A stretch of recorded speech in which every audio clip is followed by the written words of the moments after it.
Bismillahirrahmanirrahim. Assalamualaikum warahmatullahi wabarakatuh. Hari ini saya akan menampilkan sebuah video yang akan menampilkan pembelajaran dari mata kuliah keperawatan anak.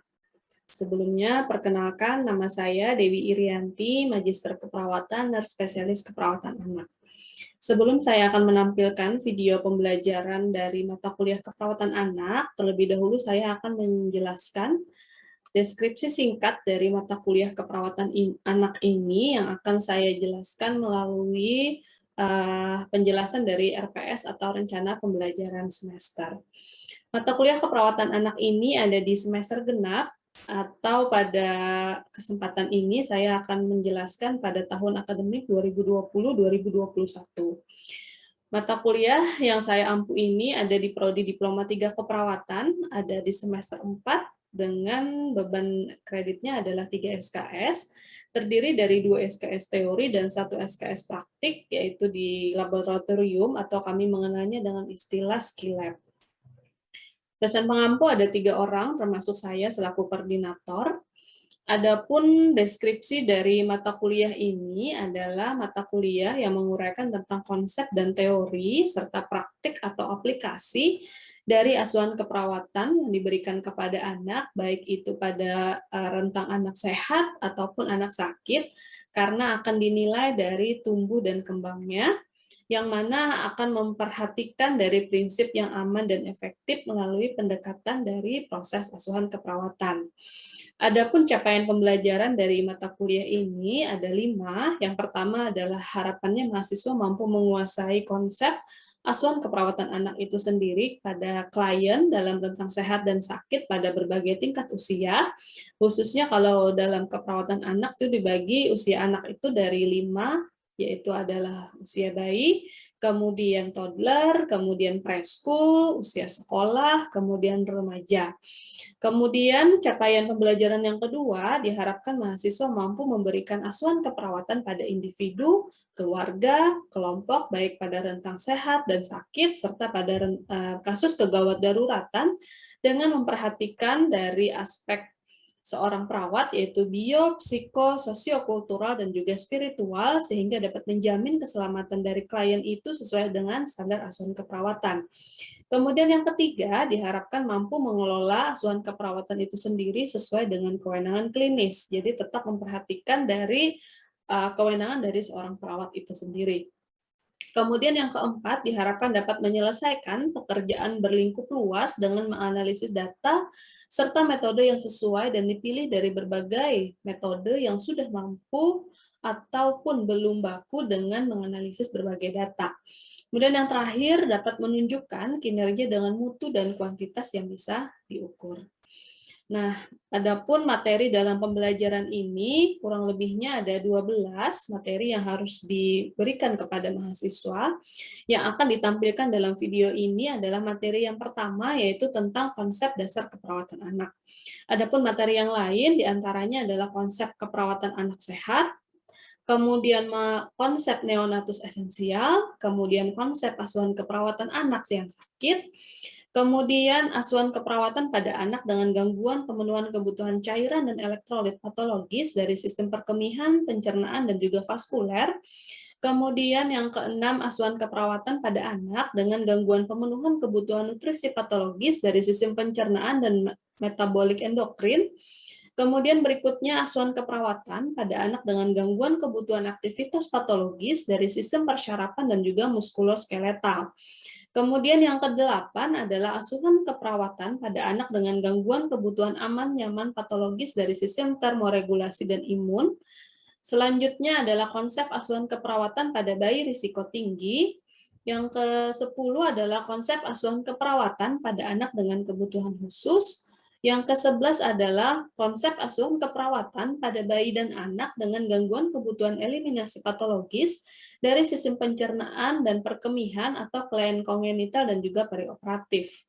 Dan yang terakhir, menguasai konsep manajemen terpadu balita sakit atau disingkatnya adalah MTBS pada tatanan pelayanan kesehatan. Jika pada usia 0 sampai 2 bulan disebutnya adalah MTBM atau manajemen terpadu balita muda, dan pada 2 bulan sampai 5 tahun adalah MTBS atau manajemen terpadu balita sakit. Ini adalah bahan kajian dari masing-masing materi yang sudah disebutkan tadi. Kemudian berikutnya adalah sistem penilaian.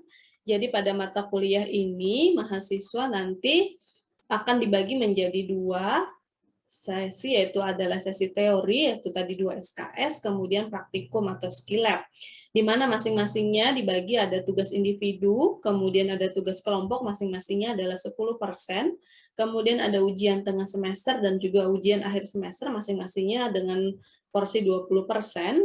Kemudian untuk skill lab, ada tugas mandiri dan tugas kelompok, masing-masing adalah 10%, dan di akhir dari sesi skill lab ini biasanya kami menyebutnya adalah OSC, yaitu ujian praktikum dengan porsi 20%. Nah, untuk syarat mahasiswa harus bisa mengikuti ujian, itu ada pada rentang kehadiran 90 sampai 100%. Namun jika mahasiswa berada pada persentase kehadiran 75 sampai 90%, maka akan diberikan tugas, baru mahasiswa tersebut diperkenankan untuk mengikuti ujian.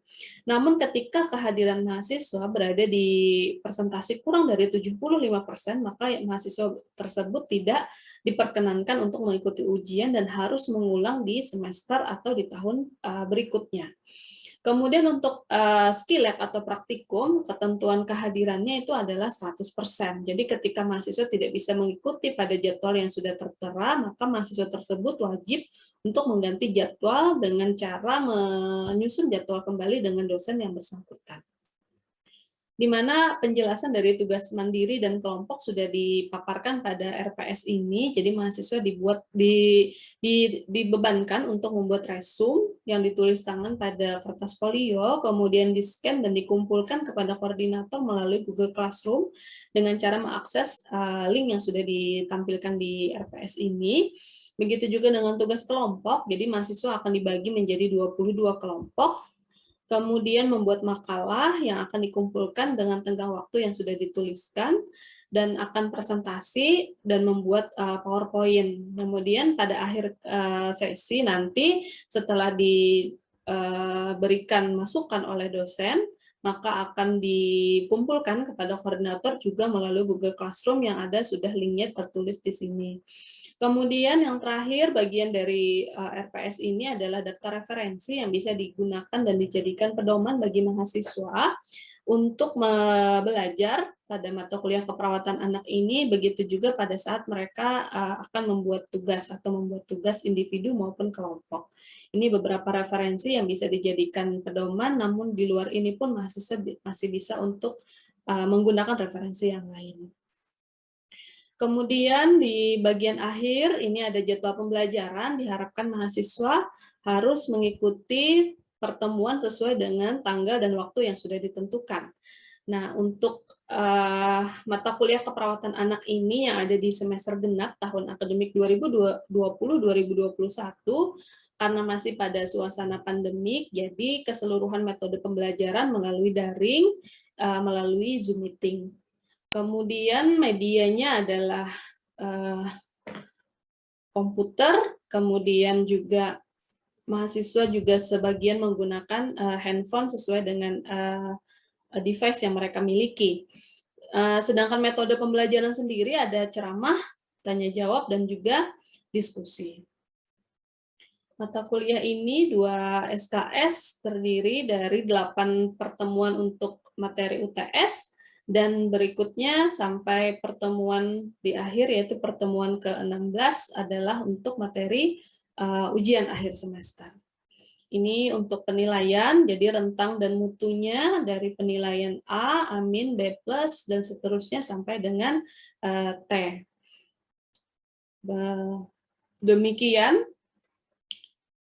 Demikian penjelasan dari RPS, mata kuliah keperawatan anak, yang bisa disampaikan. Berikutnya akan saya tampilkan video rekaman pembelajaran yang sudah dilakukan pada semester 4 untuk mata kuliah keperawatan anak dengan materi konsep dasar keperawatan anak. Ini materinya adalah tentang konsep dasar keperawatan anak. Tujuan instruksional umum mampu memahami dan menjelaskan bagaimana konsep dasar. Karena dasar jadi artinya hal-hal yang harus dipahami gitu ya oleh seorang perawat anak. Tujuan khususnya sesuai dengan silabus ada 4 poin yang akan kita bahas hari ini. Yang pertama memahami filosofi dan paradigma perawatan anak. Kemudian memahami prinsip-prinsip apa yang harus dipahami dalam keperawatan anak. Kemudian memahami sistem bagaimana di Indonesia itu dalam memandang seorang anak. Jadi perlindungan seorang anaknya itu di Indonesia itu sudah sampai mana gitu ya.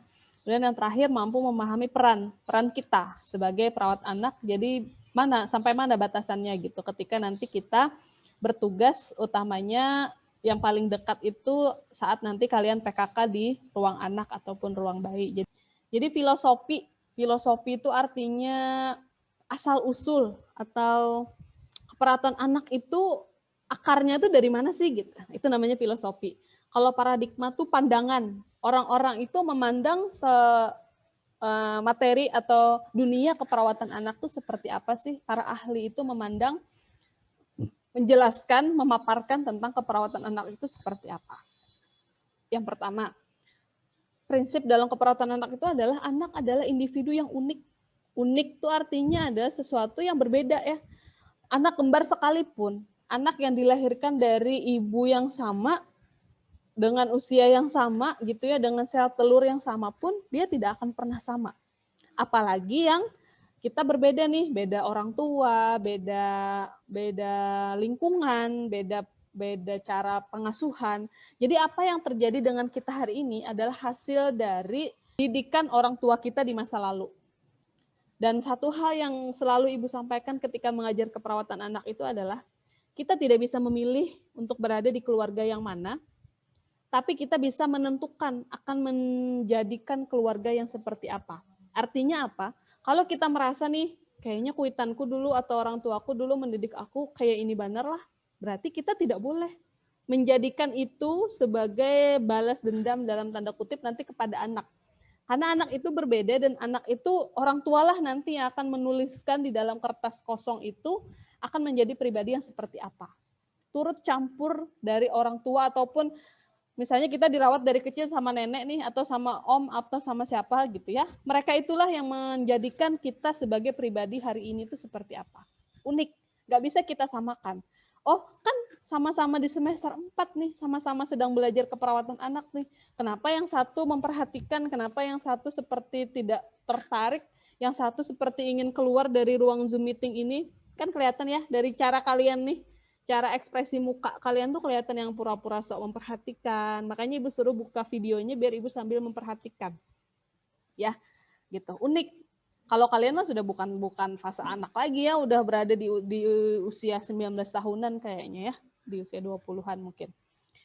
Anak juga bukan miniatur. Artinya kita tidak bisa menyamakan isi kepala kita sekarang dengan anak yang akan kita ajak berkomunikasi. Baik itu anak yang sehat, apalagi anak yang sakit. Anak yang sehat misalnya, kita pengen ngasih tahu nih, kalau minum itu pakai cangkir dan minumnya pelan-pelan. Tapi kok anak minumnya sekalian langsung pengen habis gitu. Itu kan akan bikin resiko menjadi tersedak. Atau misalnya makan itu 3 kali sehari, jangan makan itu hanya sekali, nanti sakit perut. Kita udah paham konsep itu. Karena mungkin kita juga dulu pernah gara-gara kita makannya tidak teratur, kita jadi kena mah nih.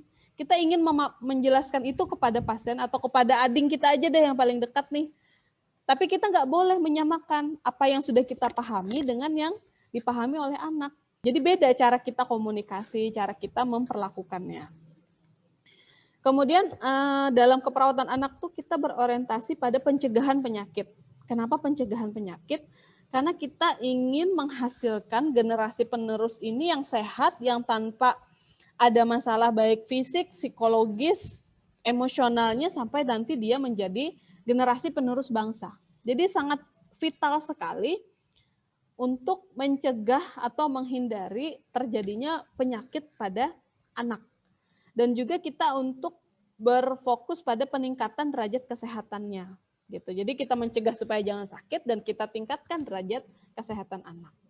Kemudian yang terakhir, disiplin ilmu kesehatan anak itu berfokus pada kesejahteraan anak. Nah, jadi keberhasilan seorang perawat anak itu tidak hanya dinilai ketika dia sudah bisa memulangkan pasien anak nih, atau bisa memulangkan pasien bayi yang misalnya kita rawat di ruang NICU, yang kita rawat di dalam inkubator, dia pulang ke rumah.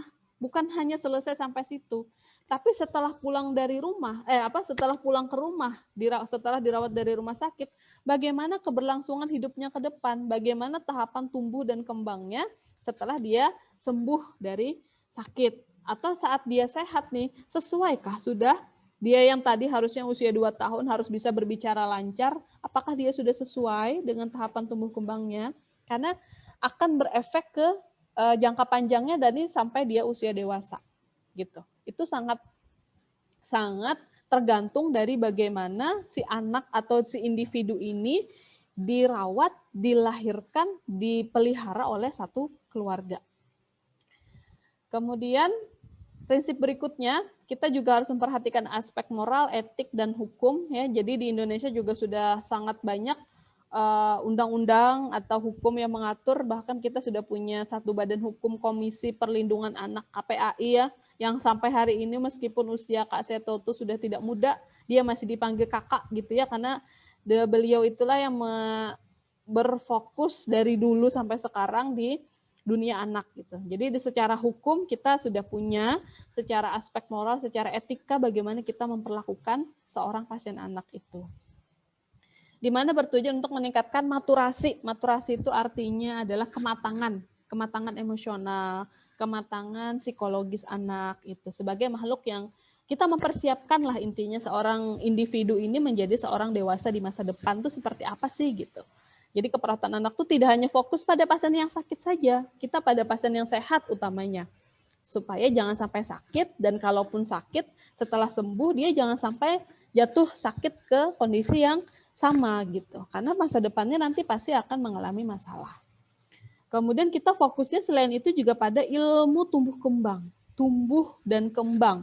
Artinya di fase pembagian usia anak tadi. Di usia toddler dia harusnya bisa ngapain nih, kita paham, oh ini ada yang kurang nih, itu yang harus kita maksimalkan, itu yang harus kita berikan rangsangan stimulasi gitu.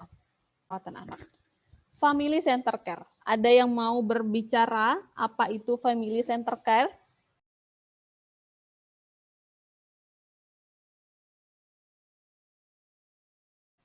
Menurut pemahaman kalian dari bahasa? Saya, Bu. Ya, siapa? Gunawan. Oke, apa Gunawan? Family center care. Family center care itu adalah suatu pendidikan yang berpusat pada anak. Pendidikan anak yang berpusat pada keluarga. Pendidikan anak berpusat pada keluarga. Oke. Ada lagi yang mau berpendapat? Ulun, Bu. Ya, siapa? Suci. Fasilitas perawat kesehatan atau rumah sakit lingkungan pada anak. Berfokus pada anak. Berfokus pada anak. Familinya di mana familinya, Suci? Kan udah meresum. Anak dan keluarga. Kepada anak dan keluarga. Oke. Ada yang mau membenarkan? Vina, Bu. Ya, silakan. Fasilitas yang diberikan oleh para medis kepada keluarga untuk mengurangi rasa stres pada anak. Fasilitas yang diberikan oleh tenaga kesehatan ya, mengurangi stres. Oke, ada lagi? Abdul Latif. Gimana? Mic-nya dinyalakan, Latif. Pendekatan yang digunakan dalam pemberian pelayanan kesehatan pada anak yang melibatkan orang tua. Melibatkan orang tua, ya itu kuncinya tuh, melibatkan orang tua. Oke, ada lagi yang mau melengkapi lagi mungkin? Cukup dulu ya, karena nanti ada materi satunya si traumatic care. Nah, jadi family center care itu apa? Bahasanya itu adalah memberdayakan, enable. Memberdayakan dalam tanda kutip, jadi kita libatkan nih keluarga nih. Saat anak sedang sakit, ini konteksnya ini pada saat anak atau pasien sedang sakit ya. Jadi kita libatkan, kita berdayakan misalnya. Paling sederhana deh, pasien bayi misalnya. Bayi dirawat di ruang NICU atau di ruang bayi nih. Nanti semoga sudah bisa ya, kalian bisa dinasnya di ruang bayi tuh. Ganti Pampers atau Diapers, Pampers itu merek ya. Ganti Diapers. Setelah selesai, setelah anak ini pulang, setelah bayi ini nanti dinyatakan sehat, dia akan dirawat selanjutnya kan oleh keluarga tuh, oleh orang tuanya.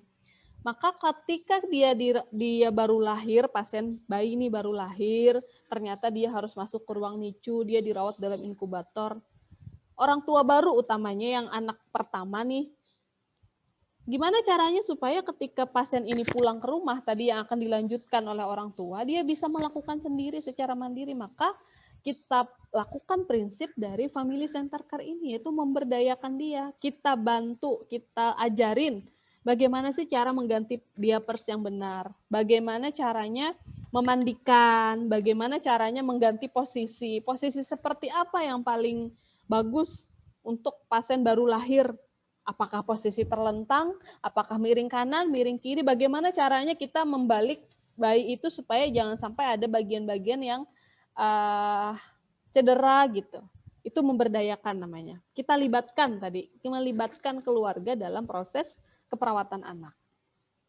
Jadi setiap anggota keluarga itu berhak untuk menampilkan kemampuan dan mengembangkan kemampuannya dalam keluarga untuk memenuhi kebutuhan.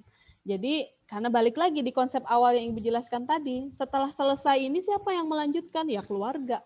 Maka keluarga itu harus kita libatkan terus. Kemudian yang berikutnya memperkokoh. Memperkokoh itu artinya keluarga sudah bisa nih, sudah mampu bagaimana caranya merawat anak yang baik dan benar. Tapi kita kokohkan lagi, kita tegaskan lagi yang sebenar-benarnya itu konsepnya itu seperti apa. Di mana kita lakukan interaksi antara kita, perawat dengan keluarga untuk mempertahankan atau mendapatkan kontrol yang positif. Misalnya nih, awalnya si ibu ini berencana untuk memberikan susu formula di usia sebelum 6 bulan. Belum 6 bulan dia rencananya, kayaknya saat pulang nanti aku mau kasih susu formula deh. Nggak salah. Susu formula boleh diberikan setelah pasien berusia atau bayi berusia lebih dari 6 bulan. Karena kalau sudah lebih dari 6 bulan, ASI itu sudah nggak cukup lagi nutrisinya untuk pertumbuhan dan perkembangan bayi. Apa yang kita benarkan, apa yang kita kontrol, konsepnya. Boleh Bu Bian berikan, tapi setelah nanti pasien ini atau bayi ini usianya lebih dari 6 bulan. Nah, sebelum usia 6 bulan, selama ASI Pian masih cukup, selama berat badan bayi itu masih sesuai dengan garis, nanti ada di KMS itu ada garis umur ya. Jadi kita pertahankan itu di garis hijau, jangan sampai di kuning apalagi di merah. Nah, selama itu masih berada di garis hijau, maka usahakan hanya mendapatkan ASI aja. Gitu. Tapi kalau misalnya dia udah punya keyakinan nih akan memberikan ASI eksklusif gitu ya. Karena tren ASI eksklusif di ibu-ibu muda zaman sekarang tuh lagi kekinian, lagi sedang booming gitu. Boleh, tapi ketika misalnya ASI-nya tidak cukup, ibunya misalnya punya penyakit tertentu yang membuat kadar ASI itu tidak bisa banyak untuk dikeluarkan, maka kita boleh menambah dengan susu formula. Asalkan ada indikasi medis dari dokter. Atau anak sedang sakit nih, harus diberikan vitamin atau obat tertentu, karena saking striknya ingin memberikan ASI eksklusif, maka nggak jadi dikasih tuh obat. Nah, itu yang harus kita kokohkan. Itu yang harus kita tadi kontrol. Supaya keterlibatan keluarga dalam merawat anak itu menjadi tepat gitu. Dan pengambilan keputusan. Kalau anak sakit, kapan dia harus segera dibawa? Kapan anak itu boleh dirawat dulu di rumah? Kalau misalnya dia punya riwayat kejang demam misalnya. Kapan anak itu harus segera dibawa ke IGD? Kapan kita boleh dulu melakukan penanganan dini di rumah supaya misalnya lidahnya tidak tergigit atau tidak jatuh ke belakang gitu. Itu yang harus kita berikan pendidikan kesehatannya untuk mendukung konsep family center care. Kemudian apa tugas kita nih? Mendukung, memperkokoh tadi ya kemampuan keluarga. Kita memberikan reinforcement positif. Jangan lupa kita berikan ucapan terima kasih. Kita berikan penghargaan. Kalau misalnya ibu muda yang baru melahirkan anak pertama tuh sudah bisa menyusui dengan posisi yang benar atau dia sudah bisa mengganti diapers dengan baik gitu. Kita berikan reinforcement positif supaya mendukung dan meningkatkan rasa percaya diri ibu. Karena orang tua itu diperlakukan sebagai mitra. Jadi setara dengan kita. Jangan merasa kita tuh lebih baik, lebih pintar dari ibu. Apalagi misalnya pasien ini bukan pasien bayi baru lahir, pasien anak nih. Dia udah lebih lama ketemu ibunya kok. Ibunya lebih tahu bagaimana caranya ketika anak itu menangis, menenangkannya tuh gimana, ibunya sebenarnya jauh lebih tahu dari kita. Jangan kita semena-mena, ibu pian keluar aja gini, pian kada paham caranya menenangkan anak, pian kada tahu caranya memasang infus itu sebaiknya pian tuh kada usah ada, biar infusnya jadi cepat. Nggak gitu. Kita perlakukan orang tua itu sama. Jadi kita minta pendapat, Bu, biasanya nih kalau anak tuh lagi rewel, lagi nangis kayak gini nih, kayak apa caranya ditenangkan supaya memasang infusnya nih jadi lebih cepat. Kita melibatkan dia supaya dia merasa kalau keberadaan dia itu juga penting di situ gitu. Dia jadi lebih semangat untuk membantu kita dalam pelaksanaan setiap tindakan. Nah, konsep ini tuh belum banyak diberlakukan di rumah sakit daerah. Semoga nanti saat kalian dinas tuh di rumah sakit yang kalian temui itu sudah mulai ngeh gitu. Karena konsep family center care ini kan dari bahasanya aja bukan bahasa Indonesia ya. Dia diadopsi dari luar negeri. Jadi waktu ibu dulu pun di zaman di tahun 2009 2000 sampai 13 itu belum kenal apa itu family center care. Nah, jadi kenapa ibu sangat concern untuk kalian itu paham? Karena itu sangat penting. Kita sangat penting untuk melibatkan orang tua, keluarga dalam perawatan anak gitu. Jadi kalau di rumah sakit daerah tuh kalau mau pasang infus nih, orang tua semuanya tuh disuruh keluar. Alasannya apa? Biar kita tidak gugup. Yang kedua biar tindakan cepat selesai. Karena nanti anak satu pegang tangan kanan, satu pegang tangan kiri, ada yang pegang kaki gitu. Jadi kita pasang infusnya memang cepat selesai. Tapi apa efek yang terjadi? Akan terjadi trauma. Makanya dalam keperawatan anak tuh nanti setelah ini ada istilahnya traumatic care gitu. Dua konsep itu yang harus dimiliki, dipahami oleh seorang perawat anak. Yang bisa memutuskan apa yang penting bagi diri dan keluarga. Jadi orang tua tuh nggak bingung lagi nanti kalau sudah di rumah, kalau dia ketemu, oh anakku kok kejang demam lagi nih, padahal udah di rumah. Karena kita udah memberikan pegangan atau memberikan pedoman nih kalau kejang lagi, kalau dia demamnya tinggi lagi, harus dibeginikan. Dia jadi pede nanti di rumah. Tapi kalau semua-muanya kita yang kerjakan, nanti dia di rumah akan kagok. Dia akan justru membiarkan nanti pada kondisi anak kembali lagi pada kondisi yang sakit. Gitu. Jadi gini, di samping kita berada di sisi atau kita sedang melakukan perawatan pada anak, kita libatkan orang tuanya. Siapa yang terdekat? Misalnya nih anak di usia preschool nih atau usia toddler, dia punya saudara yang dia sangat akrab. Dia kakaknya tuh misalnya sangat dekat dengan dia, boleh kita suruh kakaknya itu berada di sisi dia saat dia sedang sakit. Biar dia tidak merasa sendirian, dia tidak merasa sedang dihukum gitu ya. Meskipun ya di beberapa rumah sakit negeri utamanya belum memfasilitasi keberadaan anak. Misalnya ada anggota keluarga yang sakit, temannya yang sebaya atau saudara kandungnya di rumah atau saudara sepupunya itu boleh menjenguk. Tidak semua rumah sakit boleh seperti itu.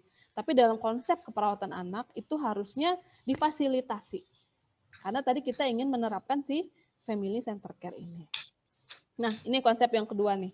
Atraumatic care. Siapa yang mau berpendapat tentang atraumatic care? Yang belum berbicara tadi utamanya nih. Yang belum berbicara apa? Lili. Bu. Ya, silakan Lili. Apa Lili? Tindakan keperawatan yang tidak menyebabkan trauma yang diberikan perawat kepada pasien anak. Tidak menyebabkan trauma. Oke, ada lagi? Monica. Ya, Monica. Apa tuh traumatic care, Monica? Kemampuan dalam memberi asuhan keperawatan yang terapeutik oleh individu melalui pelaksanaan intervensi keperawatan. Tujuannya untuk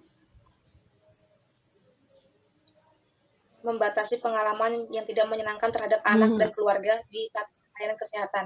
Nah, itu kunci utamanya di situ, Monica. Ya, jadi A itu artinya kan tidak tuh. Trauma itu trauma, berarti yang tidak menyebabkan trauma. Karena anak itu adalah seorang individu atau seorang yang mengingatnya tuh paling baik tuh anak. Jadi ketika tadi dipasang infus tuh, orang tua disuruh keluar, dia dipegang tangan kanan kiri 4 orang perawat gitu. Dipasang infus, selesai infus itu dipasang dalam waktu yang cepat. Tapi trauma yang ditimbulkan, trauma yang dirasakan anak itu akan berlangsung sampai nanti dia dewasa. Yang mana ketika trauma ini tidak selesai, maka akibatnya apa? Anak itu akan cenderung bahasa kita tuh, bahasa awamnya tuh dia akan membalas trauma yang ada. Jadi trauma tuh tidak akan pernah hilang. Di alam bawah sadar, di otak dia itu akan tetap tersimpan trauma itu. Tidak hanya trauma sakit ya, entah dia misalnya di rumah nih, dia sering mendengar orang tuanya bertengkar, atau dia sering melihat film yang penuh dengan kekerasan, atau adegan-adegan yang dia tidak seharusnya dia lihat di usia dia anak. Trauma itu nanti pada masanya dia akan seperti gunung es. Dia ketika sudah sangat besar, dia akan memunculkan sifat-sifat yang negatif pada diri individu itu. Baik itu di usia dewasa ataupun di usia anak itu sendiri. Dia jadi orang yang tidak menyenangkan lah untuk orang lain. Karena rasa traumanya yang tinggi tadi. Nah, caring itu kan fungsi utama kita ya, seorang perawat caring. Bagaimana perawatan yang kita lakukan supaya pasien itu tidak atau anak itu tidak mengalami trauma, utamanya saat dia berada atau dirawat di rumah sakit. Secara pengertian itu adalah tindakan perawatan terapeutik. Nah, terapeutik itu jadi bold di situ. Jadi tindakan kita tuh bukan yang sosial ya, yang terapeutik, yang dilakukan dengan menggunakan intervensi melalui cara meminimalisasi stres psikologi dan fisik.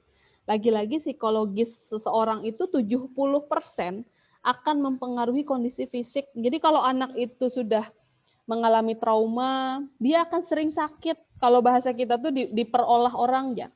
Karena dari fisiknya dia tidak sakit, tapi sebenarnya dari psikologisnya atau ada trauma yang mendalam yang ada di dalam dirinya yang tidak bisa dia ceritakan, yang tidak bisa dia selesaikan di masa lalu, yang membuat kondisi fisiknya tuh jadi sering ngedrop, dia jadi sering sakit, dia jadi sering murung gitu, dia jadi orang yang kalau bahasa kerennya tuh introvert gitu ya, tidak menyalahkan introvert, cuma itu juga menjadi salah satu hasil yang diakibatkan dari kondisi trauma yang tidak selesai di masa kecil seseorang yang dialami oleh anak dan keluarga di pelayanan kesehatan. Kita hanya berfokus di pelayanan kesehatan ya. Jadi yang tadi pasang infusnya seperti itu, atau yang kalau misalnya anak itu nggak suka nih sama perawat A, dia sukanya sama perawat B, tapi nggak kita gubris. Karena mungkin si perawat B ini terlalu sikapnya itu tidak bisa menyesuaikan dengan kondisi anak. Tidak paham dia kalau anak ini berada di fase toddler nih, dia sangat ketergantungan dengan orang tuanya, dia belum mau untuk membuka diri kepada orang lain, tapi si perawat B tadi memaksakan dirinya untuk mendekati anak gitu, nggak paham bagaimana cara komunikasi yang benar kepada pasien anak. Asam terapeutik itu mencakup pencegahan, diagnosis, dan juga penyembuhan, baik itu kondisi akut artinya kurang dari 6 bulan, kronis jika lebih dari 6 bulan. Di mana pendekatan psikologisnya itu bisa menyiapkan anak pada prosedur pemeriksaan sampai intervensi dengan cara memfasilitasi orang tua untuk berada bersama anak atau rooming in. Nah, jadi dia akan nyambung dengan family center care tadi. Dengan adanya konsep family center care di suatu rumah sakit, maka harapan kita bisa membantu untuk anak itu tidak mengalami trauma dalam dirinya saat dia berada di rumah sakit. Prinsipnya yang pertama menurunkan dan mencegah dampak perpisahan.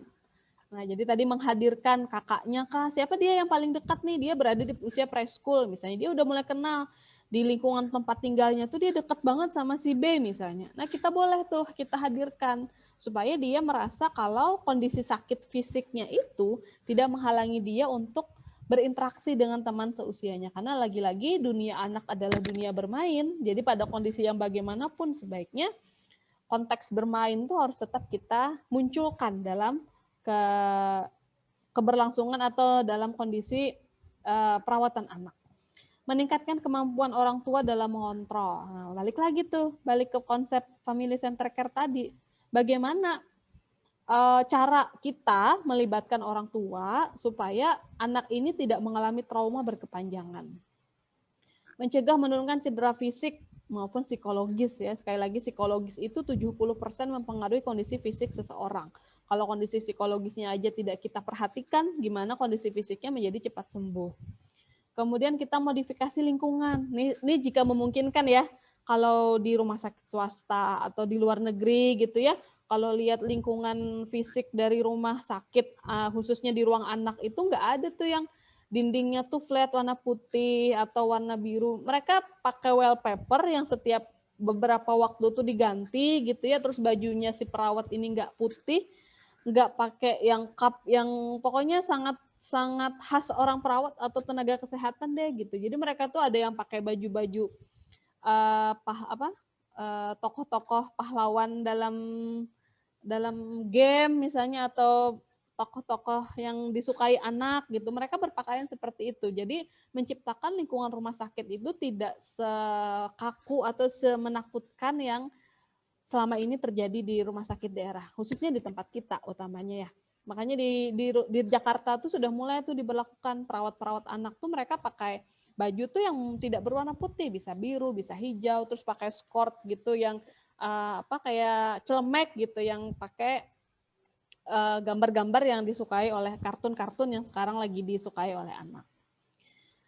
Itu tentang dua konsep yang harus kalian pahami ketika akan merawat seorang anak. Family center care dan juga traumatic care. Ibu harap sih dengan adanya tugas mandiri itu, minimal dengan kalian menulis itu kalian bisa sambil membaca dan memahami, tidak hanya selesai sudah tugas dikumpul dan udah kertasnya di mana nggak tahu gitu, jangan ya. Jadi tolong dipahami, karena dulu waktu Ibu S1 aja tuh sampai Ibu selesai nurse, Ibu nggak paham tentang konsep ini. Karena ini bukan konsep yang baru sebenarnya, tapi diadopsi di dunia keperawatan anak itu di Indonesia khususnya tuh 5 sampai 10 tahun ke belakang aja. Jadi baru. Tapi sebenarnya ini konsep utama dalam keperawatan anak gitu ya. Harus dipahami ketika nanti kita merawat anak tuh apa peran kita. Yang pertama sebagai primary nursing yang utama. Mendukung pelaksanaan ASKEP pada anak dan menjadikan asuhan keperawatan itu berfokus pada keluarga. Ingat, family center care tadi. Jangan kita pisah-pisah, jangan kita beda-bedakan. Oh ini tugas perawat aja, ini bolehnya cuma kita nih yang melakukan, keluarga enggak. Ya pada kondisi yang tindakan yang perlu untuk kayak tindakan medis gitu ya, tindakan yang nyuntik itu ya memang menjadi bagian tanggung jawab utama kita. Tapi maksudnya ketika kita melakukan itu kita libatkan orang tua, ada di sampingnya, orang tua ikut membantu menenangkan, orang tua yang juga terlibat gitu sebagai komponen integral pada perencanaan dan pelaksanaan. Merencanakan pun kita bisa libatkan. Bu, kalau misalnya nanti ulun mau menyuntik, kira-kira anak pian nih maunya tuh sebelum makan atau sesudah makan atau sebelum tidur siang atau sebelum, Bu, supaya kita sesuaikan nih, jangan sampai kita mengganggu rutinitas anak di rumah, dia seperti apa gitu. Dia rungsing nggak, Bu, kalau nggak tidur siang? Dia kalau lagi lapar, anaknya gimana nih? Nah, berarti kita sesuaikan gitu, kita libatkan untuk orang tua itu dalam mengambil keputusan. Kemudian meningkatnya, nah di zaman sekarang nih, apalagi di zaman sosmed yang sudah sangat bebas itu ya, kita tidak bisa menghalau atau kita tidak bisa menghambat kalau misalnya saat kita melakukan tindakan, tiba-tiba orang tua memotret atau memfoto, memvideo apa yang kita kerjakan, terus karena misalnya ada suatu kesalahan, terus diviralkan gitu. Itu sudah tidak bisa terbendung lagi sekarang. Maka pertanggungjawaban dan pertanggunggugatan terhadap pelayanan keperawatan itu sekarang itu makin meningkat. Ya, jadi kita selain harus melakukan yang terbaik, kita juga harus paham kalau orang tua, keluarga itu sudah mulai melek dengan sesuatu yang akan kita kerjakan nih. Artinya kita harus meningkatkan terus kemampuan kita, skill kita, supaya jangan sampai salah dalam melakukan perawatan kepada anak. Kemudian bergesernya metode pemberian keperawatan dari perawat fungsional menjadi perawat primer. Nah, ini nanti hubungannya dengan posisi kalian. Nanti sebagai perawat pelaksana, sebagai perawat utama gitu ya di rumah sakit itu ada pembagiannya nanti, tim dalam keperawatan tuh. Kemudian fungsi berikutnya sebagai healthcare planning. Jadi peran utamanya memberikan pelayanan sebagai perawat anak, pemberian keperawatan dapat dilakukan dalam memenuhi kebutuhan dasar anak. Gimana kita mau memberikan kebutuhan dasar kalau kita nggak ngerti anak nih pada usia berapa nih? Tahapannya di 6 poin tadi, dia di fase mana? Di neonatus kah? Di bayi kah? Di toddler kah? Preschool, school, atau remaja nih? Di fase mana si anak nih? Kalau kita udah paham, kita udah tahu di usia itu dia harusnya ngapain, maka kita jadi lebih masuk gitu untuk masuk ke dunianya. Cara kita berkomunikasinya seperti apa tuh akan jadi lebih mengalir gitu. Slide terakhir. Oke. Terima kasih. Itu dulu dari Ibu. Silakan kalau ada yang ingin didiskusikan. Berarti habis ini istirahat dulu ya. Nah, ada nggak yang mau ditanyakan? Oke. Ada yang mau didiskusikan nggak? Boleh lo nanya.